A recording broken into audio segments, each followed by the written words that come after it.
എൻ്റെ പേര് ഫ്രാങ്ക്ലിൻ. ഞാൻ എറണാകുളം ജില്ലയിൽ കണ്ടക്കടവ് പുത്തൻതോട് എന്ന് പറയുന്ന സ്ഥലത്ത് നിന്നാണ് വരുന്നത്. ഞാനൊരു മത്സ്യത്തൊഴിലാളിയാണ്. ഞാൻ 2023 ജൂലൈ 4-ാം തീയതിയാണ് ഉടമ്പടി എടുക്കുന്നത്. ഒക്ടോബർ 15-ാം തീയതി ഞാൻ ഉടമ്പടി പുതുക്കി. ഞാൻ ഉടമ്പടി എടുത്തപ്പോൾ നിയോഗം വെച്ച് പ്രാർത്ഥിച്ച പ്രധാന കാര്യങ്ങളിലൊന്ന്, എനിക്ക് വിട്ടുമാറാത്ത തുമ്മലും ജലദോഷവും. ആ അസുഖം കൊണ്ട് ഞാൻ വളരെയധികം ബുദ്ധിമുട്ടുന്ന ഒരാളായിരുന്നു. എനിക്ക് ദിവസവും ബ്രോക്കാസ്റ്റൽ എന്ന് പറയുന്ന ഒരു ഗുളിക, ഡോക്ടർ തുമ്മൽ വിട്ടുമാറാതെ വന്നപ്പോൾ എനിക്ക് എഴുതി തന്ന ആ ഒരു ഗുളിക, അത് കഴിക്കാതെ എനിക്ക് പുറത്തിറങ്ങാൻ പറ്റില്ല. ഞാൻ വെളുപ്പിന് ജോലിക്ക് പോകുന്നതിന് മുമ്പ് ആ ഗുളിക 6 രൂപ വിലയുള്ള ഒരു ഗുളിക കഴിച്ചിട്ടാണ് ഞാൻ ദിവസവും ജോലിക്ക് പോകുന്നത്. ഞാൻ ഉടമ്പടി എടുത്തതിന് ശേഷം ഞാൻ ആ ഗുളിക കഴിക്കുന്നത് പൂർണ്ണമായും നിർത്തി. എനിക്ക് ഒരു ദിവസം പോലും പിന്നെ ആ ഗുളിക കഴിക്കേണ്ടതായിട്ട് വന്നിട്ടില്ല. ഞാൻ സാധാരണ പുറത്തിറങ്ങുമ്പോൾ ഉടമ്പടി എടുക്കുന്നതിന് മുമ്പ് ഈ അസുഖം കാരണം ഞാൻ തുമ്മിക്കഴിഞ്ഞാൽ നിർത്താതെ കുറേ അധികം സമയം തുമ്മും. പിന്നെ എൻ്റെ മൂക്കിൽ നിന്നിങ്ങനെ വെള്ളം ഇറ്റിട്ടുകൊണ്ടിരിക്കും. ഒരു കൂട്ടത്തിൽ പോലും എനിക്ക് ഒരു ഫംഗ്ഷന് പോലും പോകാൻ പറ്റാത്ത വിധം ഞാൻ വളരെയധികം ബുദ്ധിമുട്ട് അനുഭവിച്ചിട്ടുണ്ട്. ജോലി ചെയ്യുന്നതിനിടയിലും ഇതേപോലെ കൂടെ അടുത്തടുത്ത് നിന്ന് ജോലി ചെയ്യുന്ന ആളുകൾക്ക് വളരെയധികം ബുദ്ധിമുട്ട് എന്നെക്കൊണ്ട് അനുഭവപ്പെട്ടിട്ടുണ്ട്. അങ്ങനെ ഞാൻ ഈ ഉടമ്പടി എടുത്തു കഴിഞ്ഞപ്പോൾ ഈ ഗുളിക കഴിക്കാതെ തന്നെ ആ രോഗത്തിൽ നിന്ന് എനിക്ക് സൗഖ്യം നൽകി മാതാവ് എന്നെ കാത്തു രക്ഷിച്ചു. പിന്നെ ഞാൻ മത്സ്യബന്ധനത്തിന് കൊച്ചിയിൽ നിന്ന് പോകുന്ന അബിയ എന്ന് പറയുന്ന ഒരു വള്ളത്തിൽ, ഇൻബോർഡ് വള്ളത്തിലാണ് ഞാൻ മത്സ്യബന്ധനത്തിന് പോയിക്കൊണ്ടിരുന്നത്. ഒക്ടോബർ 30-ാം തീയതി തിങ്കളാഴ്ച, 2023 ഒക്ടോബർ 30-ാം തീയതി തിങ്കളാഴ്ച എൻ്റെ വീടിൻ്റെ തൊട്ട അയൽവക്കത്ത് ഒരു മരണമുണ്ടായിരുന്നതിൻ്റെ പേരിൽ ഞാനന്ന് മത്സ്യബന്ധനത്തിന് പോയിട്ടില്ലായിരുന്നു. കടലിൽ മത്സ്യബന്ധനത്തിന് പോകുന്ന വള്ളങ്ങൾ കേരളത്തിൽ എവിടെ വേണമെങ്കിലും പോയി മത്സ്യബന്ധനം നടത്താം എന്നുള്ള ഒരു ഇതുണ്ട്. അപ്പോൾ അതുകൊണ്ട് കൊച്ചിയിൽ നിന്ന് മത്സ്യബന്ധനത്തിന് പോയിട്ട് മത്സ്യമൊന്നും കിട്ടാതെ തോട്ടപ്പള്ളി എന്ന് പറയുന്ന സ്ഥലത്താണ് ഞങ്ങളുടെ വള്ളം ഒക്ടോബർ 30-ാം തീയതി വള്ളം പിടിച്ചത്. അന്ന് വള്ളത്തിൽ നിന്ന് വള്ളം പണി കഴിഞ്ഞ് പോരുമ്പോൾ വള്ളത്തിൽ ശ്രാങ്ക് എന്നെ ഫോണിൽ വിളിച്ച് പറഞ്ഞ്, ഫ്രാങ്ക്ലിൻ ചേട്ടൻ ഇന്ന് മരണമായതുകൊണ്ടാണ് ഇന്ന് ലീവ് പറഞ്ഞതെന്നറിയാം. നാളെ നമ്മുടെ വള്ളം പണിക്ക് പോകണമെങ്കിൽ നമ്മുടെ വള്ളത്തിൻ്റെ കാരിയർ വള്ളം ഓടിക്കാൻ വേറെ ആരുമില്ല. കാരിയർ ഓടിക്കുന്ന ചേട്ടൻ നാളെ അയാളുടെ വീട് പണി തുടങ്ങുന്നത് കൊണ്ട് ലീവ് പറഞ്ഞിരിക്കുകയാണ്. വള്ളത്തിൽ കാരിയർ വള്ളം ഓടിക്കാൻ ഇനി ഫ്രാങ്ക്ലിൻ ചേട്ടൻ മാത്രമേ ഉള്ളൂ. ഫ്രാങ്ക്ലിൻ ചേട്ടൻ വന്നില്ല എന്നുണ്ടെങ്കിൽ നാളെ നമുക്ക് വള്ളം പണിക്ക് പോകാൻ പറ്റില്ല. അതുകൊണ്ട് ഒരു കാരണവശാലും നാളെ ഫ്രാങ്ക്ലിൻ ചേട്ടൻ മുടങ്ങരുതെന്ന് പറഞ്ഞിട്ടുണ്ടായിരുന്നു. ഇപ്പോൾ രാത്രികാല മത്സ്യബന്ധനമാണ് കൂടുതലുമായിട്ട് നടക്കുന്നത്. അതുകൊണ്ട് കൊച്ചിയിൽ നിന്ന് തോട്ടപ്പള്ളിയിൽ എത്തിയതിന് ശേഷം വേണം നമുക്ക് മത്സ്യബന്ധനത്തിന് പോകാൻ. അതുകൊണ്ട് രാത്രി ഒക്ടോബർ 30-ാം തീയതി രാത്രി തന്നെ നമുക്ക് കൊച്ചിയിൽ നിന്ന് വണ്ടി വിട്ട് പോരണം. അതുകൊണ്ട് ഫ്രാങ്ക്ലിൻ ചേട്ടൻ 30-ാം തീയതി രാത്രി 10 മണിക്ക് മുമ്പ് ബസ് സ്റ്റോപ്പിൽ ഉണ്ടാകണമെന്ന് എന്നോട് പറഞ്ഞിട്ടുണ്ടായിരുന്നു. ഞാനതനുസരിച്ച് അന്ന് 9:30 കഴിഞ്ഞപ്പോൾ തന്നെ ബസ് സ്റ്റോപ്പിൽ വന്ന് വണ്ടി കാത്ത് നിന്ന് വണ്ടി വന്നപ്പോൾ വണ്ടിയിൽ സീറ്റൊന്നും ഇല്ലായിരുന്നു. വണ്ടി നിറച്ച ആളായിരുന്നു. ഞാനങ്ങനെ വണ്ടിയിൽ കയറി ഇവിടെ തോട്ടപ്പള്ളി വരുന്നവരെ യാത്ര ചെയ്ത് ബുദ്ധിമുട്ടിയാണ് ഞാൻ വന്നത്. 2 മണി വെളുപ്പിന് വള്ളം കടലിലേക്ക് പോയി. വള്ളം കടലിൽ ചെന്ന് ഒരു അരമണിക്കൂറിലധികം ഓടിക്കഴിഞ്ഞപ്പോൾ ഞങ്ങൾ മീൻ കണ്ട് വല ഇറക്കി. മത്സ്യബന്ധനത്തിൻ്റെ എല്ലാ ഇതും കഴിഞ്ഞ് വല കയറി ഞങ്ങൾ യാത്ര തുടർന്നപ്പോൾ മീൻ വളരെ കുറവായതുകൊണ്ട് കൊച്ചിയിലേക്ക് പോകാമെന്നുള്ള തീരുമാനം വന്ന്. അങ്ങനെ അന്ന് കാരിയർ വള്ളത്തിൽ ആയിരുന്ന ഞാൻ, കാരിയർ വള്ളം എന്നെ കൂടാതെ വള്ളത്തിൽ 4 പേര് കൂടി ഉണ്ടായിരുന്നു. ഞങ്ങൾ 5 പേരും ഈ വള്ളം ഓടുന്ന സമയത്ത് വലവള്ളത്തിൻ്റെ പുറകിൽ കാരിയർ വള്ളം കെട്ടിയിടുകയാണ് പതിവ്. അങ്ങനെ കാരിയർ വള്ളം കെട്ടിയിട്ടുണ്ട്. തോട്ടപ്പള്ളിയിൽ നിന്ന് കൊച്ചിയിലേക്ക് വള്ളം പോയപ്പോൾ ഈ രാത്രി മുഴുക്കെ ഉറക്കം നിന്ന ക്ഷീണം കൊണ്ട് ഞങ്ങൾ 5 പേരും കിടന്നുറക്കമായി. കുറേ ദൂരം കൊച്ചിയിലേക്ക് പോയത്, കുറേ ദൂരം ചെന്ന് കഴിഞ്ഞപ്പോൾ ഇടയ്ക്ക് വള്ളം സ്ലോ ചെയ്ത് ഞങ്ങൾക്ക് ഭക്ഷണം തന്നു. നേരം വെളുത്ത് കഴിഞ്ഞാൽ ഞങ്ങൾ വള്ളം കൊച്ചിയിലേക്ക് ഓടുന്നത്.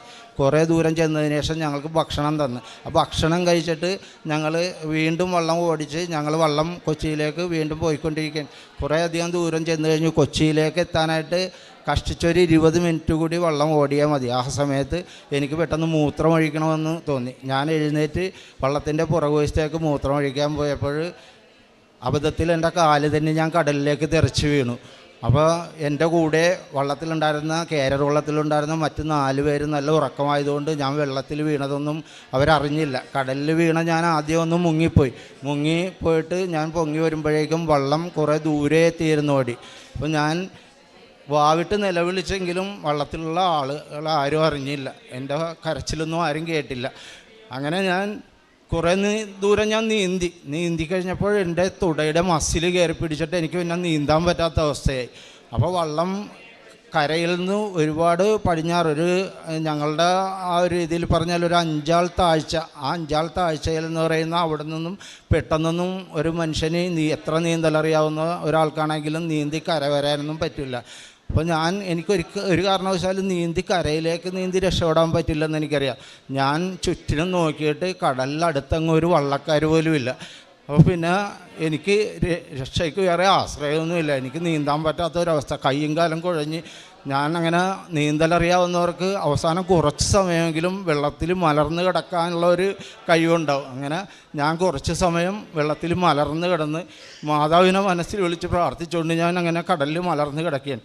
കുറേ സമയം കിടന്നു കഴിഞ്ഞപ്പോൾ കടലിലെ തണുപ്പ് എൻ്റെ ശരീരത്തിനെ ബാധിച്ചു തുടങ്ങി. അപ്പോൾ എൻ്റെ ശരീരം മൊത്തം മരവിച്ച് കയ്യും കാലും എല്ലാം മരവിച്ച് കഴിഞ്ഞ് ഞാൻ എങ്ങനെയും മുങ്ങി ചാവുമെന്ന് ഉറപ്പായി. ഞാൻ മാതാവിനെ വിളിച്ച് പ്രാർത്ഥിച്ചു. വീട്ടിൽ എനിക്ക് ഭാര്യയും ഒരു മോനും മാത്രമേ ഉള്ളൂ. എനിക്കൊരുപാട് കടങ്ങളൊക്കെ ഉള്ള ഒരു വ്യക്തി കൂടിയാണ്. അപ്പോൾ ഞാൻ മരിച്ചു പോയി കഴിഞ്ഞാൽ എൻ്റെ ഭാര്യയ്ക്ക് മോനോ ആരുമില്ല, അവരെ കാത്തോളുടെ മാതാവ് എന്നും പറഞ്ഞ് ഞാൻ പരിശുദ്ധ അമ്മയെ വിളിച്ച് പ്രാർത്ഥിച്ച്. പിന്നെ എപ്പോഴും എൻ്റെ ബോധം മറഞ്ഞുപോയി. പിന്നെ എനിക്ക് ഓർമ്മ വരുമ്പോൾ ഞാൻ വള്ളത്തിൽ 60ഓളം തൊഴിലാളികൾ ഞങ്ങളുണ്ട്. വലവള്ളത്തിലുള്ള ആളുകളെ കേരള ആളുകളും എല്ലാവരും കൂടി 60ഓളം തൊഴിലാളികളുണ്ട്.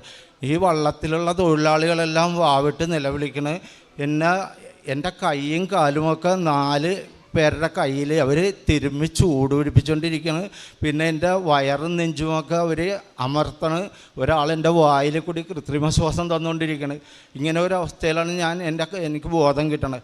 അപ്പോൾ ബോധം കിട്ടണമെങ്കിലും എനിക്കൊന്നും സംസാരിക്കാൻ പറ്റുന്നില്ല, എൻ്റെ കണ്ണ് തുറയില്ല, എൻ്റെ നെഞ്ചും വയറുമൊക്കെ ഗ്യാസ് തിങ്ങി ഇങ്ങനെ വീർത്തിരിക്കണേ. ഞാൻ 2 പ്രാവശ്യം വൊമിറ്റ് ചെയ്ത് കഴിഞ്ഞിട്ട് പിന്നെ എന്നെ കരയിൽ ഫോർട്ട് കൊച്ചിയിൽ കൊണ്ടുവന്നിട്ട് പോലീസ് ജീപ്പിന് കയറ്റി ഫോർട്ട് കൊച്ചി താലൂക്ക് ആശുപത്രിയിൽ കൊണ്ടുപോയി. അവിടെ എനിക്ക് ഫസ്റ്റ് എയ്ഡ് തന്നതിന് ശേഷം എറണാകുളം ജനറൽ ആശുപത്രിയിലേക്ക് ആംബുലൻസിന് എന്നെ കൊണ്ടുപോയി.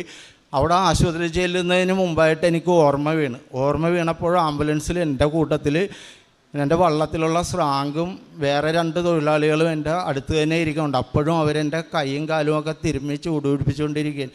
അപ്പം എനിക്ക് ഓർമ്മ വീണപ്പോൾ ഞാൻ സ്രാങ്കിനോട് ചോദിച്ച്, സ്രാങ്കെ, നിങ്ങൾക്ക് കടലിൽ എന്നെ എവിടുന്നാണ് കിട്ടിയത്? എൻ്റെ ഓർമ്മ പോകുന്നത് വരെ കടലിൽ ഒരാളും ഇല്ലായിരുന്നു എന്ന് പറഞ്ഞു.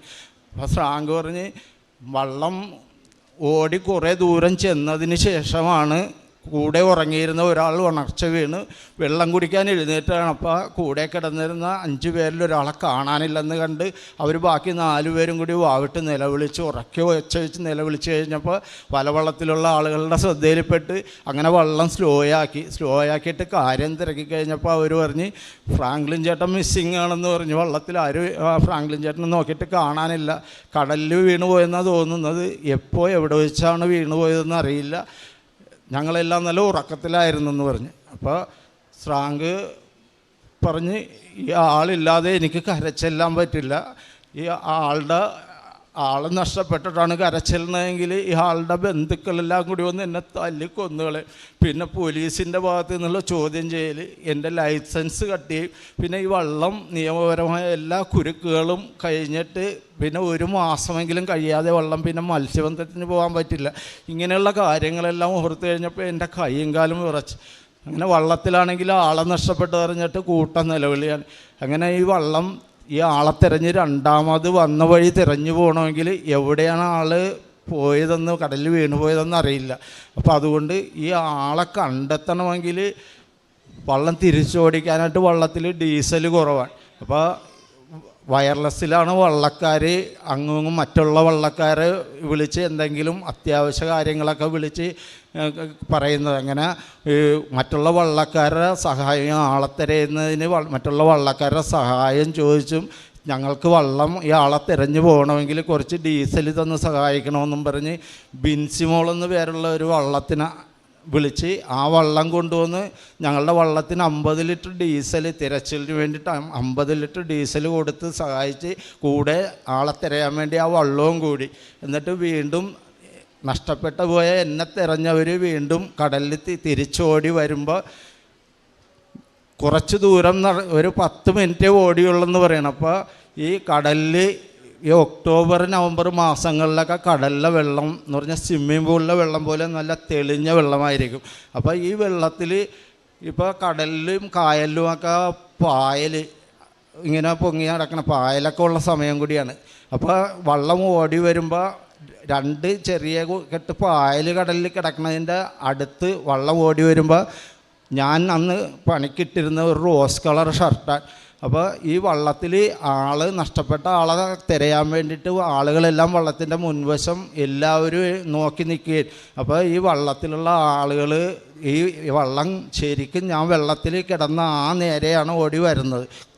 ഓടി വന്ന് എൻ്റെ അടുത്ത് വള്ളം എൻ്റെ മുട്ടിയില്ലെന്നുള്ള രീതിയിൽ എൻ്റെ നേരെ ഓടി വരുമ്പോൾ ഈ എൻ്റെ ഷർട്ടിൻ്റെ കളറാണ് എനിക്ക് നെറുകയിൽ കഷണ്ടിയായ മുടിയില്ലാത്തത് കൊണ്ട് അകലക്ക് എന്നെ കാണാൻ പറ്റില്ല. പിന്നെ എൻ്റെ ബോഡി വെള്ളത്തിന് മുകളിലല്ല, ഞാൻ നേരെ കീഴ്പോട്ട് ആരോ എന്നെ താങ്ങി നിർത്തിയ അവസ്ഥയിൽ നേരെ കീഴ്പോട്ട് എൻ്റെ മൂക്കിന് മുകളിൽ മാത്രമേ ഈ കടലിൽ മുകളിലുള്ളൂ. താഴെ ആരോ താങ്ങി പിടിച്ച് നിർത്തിയ അവസ്ഥയിൽ ഒരാൾക്ക് കടലിൽ പോയി ജോലി ചെയ്ത് ശീലമുള്ള കടലിൽ പോകുന്നവർക്കറിയാം, നീന്തി നിൽക്കാമെന്നല്ലാതെ കടലിൽ വെറുതെ ഒരാൾക്ക് നിൽക്കാൻ പറ്റില്ല. അങ്ങനെ ഒരവസ്ഥയിൽ കൈയും കാലും തളർന്ന് മരവിച്ച ഒരാൾ കൈയും കാലും ഒന്നും അനക്കാതെ കടലിൽ നിൽക്കുന്ന ആ ഒരു പൊസിഷനിൽ മൂക്കിന് മുകളിൽ മാത്രം വെള്ളത്തിന് മുകളിലുണ്ട്. അപ്പോൾ എൻ്റെ ഈ ഷർട്ടിൻ്റെ കളറ് കണ്ടിട്ടാണ് ആളുകൾ ഇത് നമ്മുടെ ആളാണ് കടലിൽ കിടക്കുന്നത്, മുങ്ങി താഴാൻ പോയാണ്, സാങ്കേ വള്ളം സ്ലോ ചെയ്യുമെന്നും പറഞ്ഞ് ഉറക്കെ നിലവിളിച്ച് കഴിഞ്ഞപ്പോൾ വള്ളം സ്ലോ ചെയ്ത് പിന്നെ വള്ളത്തിലുള്ള ആളുകളെല്ലാം കൂടി കടലിലേക്ക് എടുത്ത് ചാടി എന്നെ പിടിച്ച് ഒരു തെർമോക്കോളിൻ്റെ പൊന്തിലാദ്യം പിടിച്ച് കയറ്റിയിട്ട് അവിടെ നിന്ന് തന്നെ വള്ളത്തിലേക്ക് എടുക്കുമ്പോൾ എൻ്റെ ശരീരം മൊത്തം ഐസ് പോലെ മരവിച്ചിരിക്കുകയാണ്, അബോധാവസ്ഥയിലാണ്. ഈ അബോധാവസ്ഥയിലായ ഒരാൾ, ശരീരം മൊത്തം മരവിച്ച ഒരാൾ ഈ കടലിൽ എങ്ങനെ കീഴ്പോട്ട് പോകാതെ നിന്നെന്നുള്ളത് ഭയങ്കര ഒരു അതിശയമാണ്, ഒരു ദൈവികമായ ഒരു ഇടപെടലാണ് അത് നടന്നതെന്ന് വള്ളത്തിലുള്ള 60ഓളം തൊഴിലാളികളും നേരിൽ കണ്ട ഒരു കാഴ്ചയാണ്. അപ്പോൾ എനിക്ക് ബോധം വന്ന് ഓർമ്മ വന്ന് ഞാൻ സംസാരിക്കാൻ തുടങ്ങി കഴിഞ്ഞപ്പോൾ പറഞ്ഞ് ഫ്രാങ്ക്ലിൻ ചേട്ടൻ്റെ 2ാം ജന്മമാണിത്, ഫ്രാങ്ക്ലിൻ ചേട്ടനെ ഞങ്ങൾക്ക് തിരിച്ചു തന്നത് ദൈവം തന്നെയാണെന്ന് ഞങ്ങൾക്ക് തീർച്ചയാണെന്ന് പറഞ്ഞു. ഞാൻ പറഞ്ഞ് എൻ്റെ പരിശുദ്ധ അമ്മയാണ്, കൃപാസന മാതാവാണ് എന്നെ രക്ഷിച്ചതെന്ന് എനിക്ക് നല്ല ബോധ്യമുണ്ടെന്ന് പറഞ്ഞു. അപ്പോൾ ഞാൻ ഈ സംഭവം കഴിഞ്ഞ് ആശുപത്രിയിൽ നിന്ന് ഞാൻ എൻ്റെ എല്ലാ ടെസ്റ്റും കഴിഞ്ഞ് എനിക്കൊരു കുഴപ്പമില്ലെന്ന് ഡോക്ടേഴ്സ് പറഞ്ഞു കഴിഞ്ഞപ്പോൾ പിന്നെ ഒബ്സർവേഷനിൽ ഒരു ദിവസമെങ്കിലും കിടക്കാതെ അവിടെ നിന്ന് ഡിസ്ചാർജ് ചെയ്യാൻ പറ്റിയില്ലെന്ന് പറഞ്ഞു കഴിഞ്ഞപ്പോൾ ഞാൻ പറഞ്ഞ് വീട്ടിലെൻ്റെ ഭാര്യ മാത്രമേ ഉള്ളൂ, എൻ്റെ മോൻ മൂന്നാർ ഒരു റിസോർട്ടിൽ റിസപ്ഷനിസ്റ്റായിട്ട് ഇപ്പോൾ ജോലി ചെയ്യാണ്. അപ്പോൾ എൻ്റെ മോനില്ല, എൻ്റെ ഭാര്യ മാത്രമേ വീട്ടിലുള്ളൂ. എനിക്കിങ്ങനെ ഒരു അപകടം പറ്റിയ വിവരം വീട്ടുകാർക്ക് എൻ്റെ ഭാര്യ ചിലപ്പോൾ അറിഞ്ഞു കാണിയില്ല. ഇനി അഥവാ അറിഞ്ഞിട്ടുണ്ടെങ്കിൽ തന്നെ എനിക്ക് വേറെ അസുഖമൊന്നും ഇല്ലല്ലോ, എനിക്ക് പോകണം. അപ്പോൾ ഡോക്ടർ പറഞ്ഞ് സ്വന്തം റിസ്കിൽ എഴുതി തന്നാൽ മാത്രമേ ഡിസ്ചാർജ് ചെയ്യാൻ പറ്റുള്ളൂ, ഞങ്ങൾക്കങ്ങനെ വിടാൻ പറ്റില്ല, ഒരു ദിവസമെങ്കിലും ഇവിടെ ഒബ്സർവേഷനിൽ കിടക്കണമെന്ന് പറയും. അപ്പോൾ ഞാൻ എൻ്റെ റിസ്കിൽ എഴുതി കൊടുത്താണ് ഡിസ്ചാർജായി. കഴിഞ്ഞ ചൊവ്വാഴ്ച നവംബർ 1-ാം തീയതി ഞാൻ അവിടെ നിന്ന് ഡിസ്ചാർജായി പോന്നു കഴിഞ്ഞപ്പോൾ ഒക്ടോബർ 31-ാം തീയതി ഞാൻ ഡിസ്ചാർജായി പോന്ന്. നവംബർ 1-ാം തീയതി കൊച്ചി എഡീഷൻ മലയാള മനോരമ പേപ്പറിലൊക്കെ ഈ വാർത്ത, കടലിൽ നിന്ന് അത്ഭുതകരമായിട്ട് എന്നെ 3/4 മണിക്കൂറിന് ശേഷമുള്ള തിരച്ചിലിൽ എന്നെ രക്ഷപ്പെടുത്തിയ വാർത്തയും പിന്നെ ടി വിയിൽ ന്യൂസും എല്ലാം ഉണ്ടായിരുന്നു. അപ്പോൾ എനിക്ക് മാതാവ് തന്ന ഈ ഒരു 2ാം ജന്മം എനിക്ക് ഇവിടെ വന്ന് സാക്ഷ്യപ്പെടുത്തിയേ പറ്റുള്ളൂ. അപ്പോൾ അതുകൊണ്ട് എനിക്ക് എത്രയും വേഗം ഇവിടെ കൃപാസനത്തിൽ വന്ന് അമ്മയുടെ നടയിൽ വന്ന് ഈ അത്ഭുത സാക്ഷ്യം എനിക്കിവിടെ എല്ലാവരുടെയും മുമ്പിൽ പറയണം. എനിക്ക് 2ാം ജന്മം തന്ന് എൻ്റെ കുടുംബത്തെ വീണ്ടെടുത്ത പരിശുദ്ധ അമ്മയ്ക്കും തിരുക്കുമാരനും 1000 നന്ദി.